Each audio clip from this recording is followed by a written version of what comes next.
কিচ্ছা toons. প্রতিদিনের মতো হাশেম আজকেও মাথায় ফলমূল নিয়ে বাজারে বিক্রি করার উদ্দেশ্যে রওনা দিল। যেতে যেতে বকবক করে নিজের ওপর রাগ আর অভিমান ঝাড়তে লাগল। রোদ বৃষ্টি মাথায় নিয়া প্রতিদিন কত কষ্ট কইরা বাজারে গিয়া ফল বেচি, কত বছর ধইরা এই কাম করতাছি, কিন্তু ভাগ্যর গুষ্টি কিলাই, নিজের কোনো পরিবর্তন হইতাছে না। বউ বাচ্চাগুলারে শখের কিছু কিনা দিতে পারি না, আবার আমি ফল বেচলেও পরিবারের মুখে দুইটা ভালা ফলও দিতে পারি না। এভাবেই বকবক করতে করতে হাশেম মসজিদের সামনে দিয়ে যাচ্ছিল। সামনেই তার মসজিদের ইমাম সাহেবের সাথে দেখা হলো।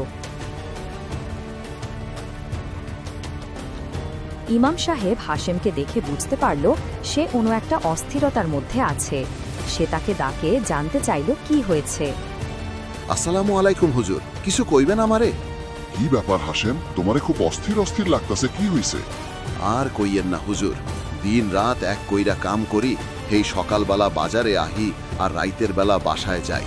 এত কষ্ট করি কিন্তু কপালের ঠাড়া পড়ছে, ব্যবসা একদমই ভালো না, ভাগ্যের কোনো পরিবর্তনই নাই। কি যে কর্ম বুঝতে পারতাছি না। কিন্তু এই বাজারে তো আর কেউ ফল বিক্রি করে না, তোমার তো কোনো প্রতিযোগীও নাই, তাইলে তোমার এই অবস্থা কেন? জানি না হুজুর, জানলে কি আর এই অবস্থা হয় নাকি? মাথা ঠান্ডা করো হাশেম, আমি মনে হয় তোমার সমস্যাটা বুঝতে পারছি। কি সমস্যা হুজুর, কন কন তাড়াতাড়ি কন। কোনো পানি পড়া লাগবো নাকি তাবিজ? আরে না পাগল, কিছুই না, তুমি একটু দাঁড়াও।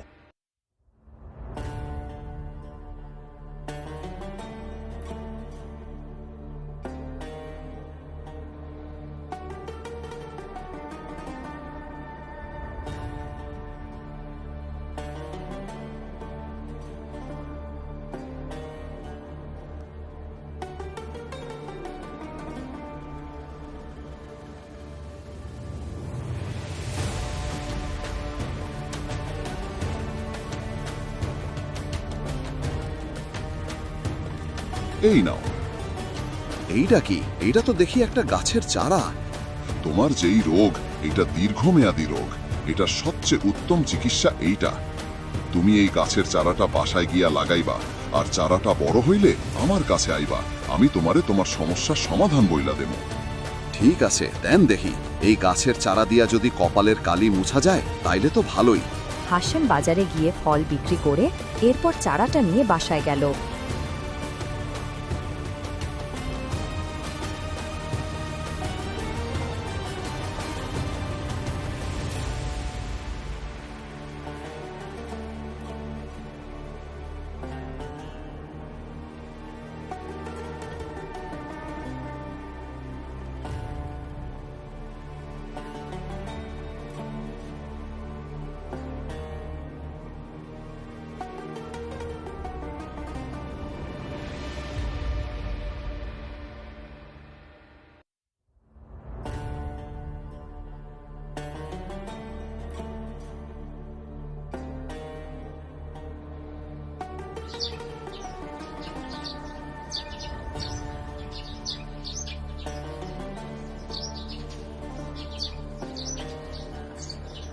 এরপর সকালে হাশেম চারাটি উঠানের এক পাশে লাগিয়ে দিল।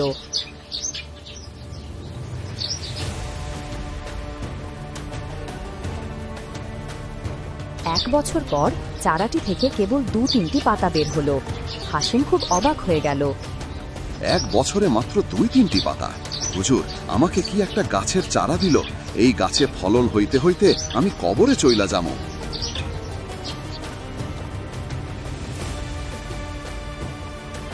2 বছর পর চারাটি আরেকটু বড় হলো, কিন্তু খুবই সামান্য।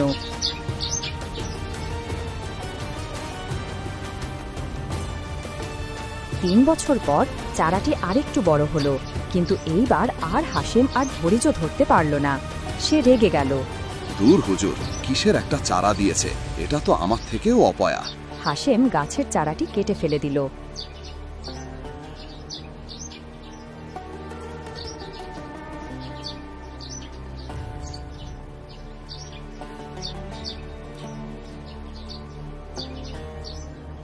এমন সময় ইমাম সাহেব হাশেমের বাসায় আসলো। হাশেম, কি হয়েছে, এত উত্তেজিত কেন তুমি? আসসালামু আলাইকুম হুজুর, কি একটা চারা দিছেন আমারে, 3 বছর খালি এইটার গোড়ায় পানি দিলাম, কিন্তু কোনো পরিবর্তন নাই। এটা আমার থেকেও অপয়া। থামো, এটাই তোমার সমস্যা। কি কি বলতাছেন এটা? হ্যাঁ, তুমি কি জানো এটা কি গাছ ছিল? দেখে তো মনে হইতাছে কোনো জঙ্গলি বাঁশ গাছ হইতে পারে। হ্যাঁ, ঠিকই ধরেছ। তোমার সমস্যা এটাই, তুমি কোনো কাজ ধৈর্য সহকারে করো না। তোমাকে আমি যেই চারাটি দিয়েছি সেটা বাঁশের চারা, কিন্তু তুমি কি জানো একটা বাঁশ গাছ প্রথম 3 বছর তার নিচে শিকড়কে বড় করে এবং এটা মাটির নিচে বড় হতে থাকে এবং নিজেকে শক্তিশালী করতে থাকে। 4র্থ বছরে সে মাটির উপরে বড় হওয়া শুরু করে এবং এটা এতটাই দ্রুত যে মাত্র 6 সপ্তাহে প্রায় 80 ফুট লম্বা হয়। সেই রকম ভাবে তুমিও ধৈর্য ধরো, ক্রেতাদের সাথে মিষ্টি ব্যবহার করো আর অল্প মুনাফা করে ব্যবসা করো। দেখবে তুমি বাকি সময়টায় খুবই সাফল্য পাবে। আল্লাহ ধৈর্যের পুরস্কার সর্বোত্তম প্রদান করেন। হুজুর, আপনি আমার চোখ খুলে দিলেন। আমি আজ থেকে সব কাস্টমারের সাথে ভালো ব্যবহার আর সততার সাথে আল্লাহর উপর ভরসা রেখে ব্যবসা করব। এরপর থেকে হাশেম সততার সহিত ব্যবসা করতে লাগলো এবং খুব দ্রুত তার ভাগ্যের পরিবর্তন হতে লাগলো।